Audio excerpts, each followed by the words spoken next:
Perfume لگانا جائز ہے۔ پرفیوم دو طرح کے ہیں، ایک وہ ہے جو حرام چیز کی آمیزش سے پاک اور مبرہ ہے، وہ بالکل لگا سکتے ہیں۔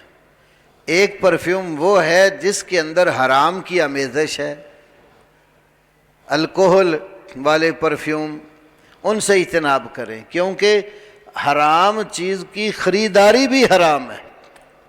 ابو داؤد میں حدیث ہے، رسول اللہ صلی اللہ علیہ وسلم فرمایا اللہ جب کسی چیز کا کھانا حرام کرتا ہے تو اس کی بیع اور تجارت بھی حرام کرتا، تو جب اس کا پینا حرام ہے تو اس کا خریدنا بھی حرام ہے، تو اس لیے اس سے آپ اجتناب کریں گے۔ اور بڑے بڑے اچھے پرفیوم بھی موجود ہیں، خوشبوئیں موجود ہیں، آپ اچھی سی خوشبو تلاش کر کے لگائیں۔ رسول اللہ صلی اللہ علیہ وسلم کو خوشبو سے بڑی محبت تھی، خوشبو کا تحفہ رد بھی نہیں کیا جاتا۔ حبب الیہ من دنیاکم ثلاث، اس طرح کی ایک حدیث ہے کہ مجھے دنیا میں سے تمہاری 3 چیزیں پسند ہیں، اور اس میں ایک خوشبو بھی ذکر کی۔ تو خوشبو تو رسول اللہ صلی اللہ علیہ وسلم کے وجود مبارک سے بہت آتی تھی۔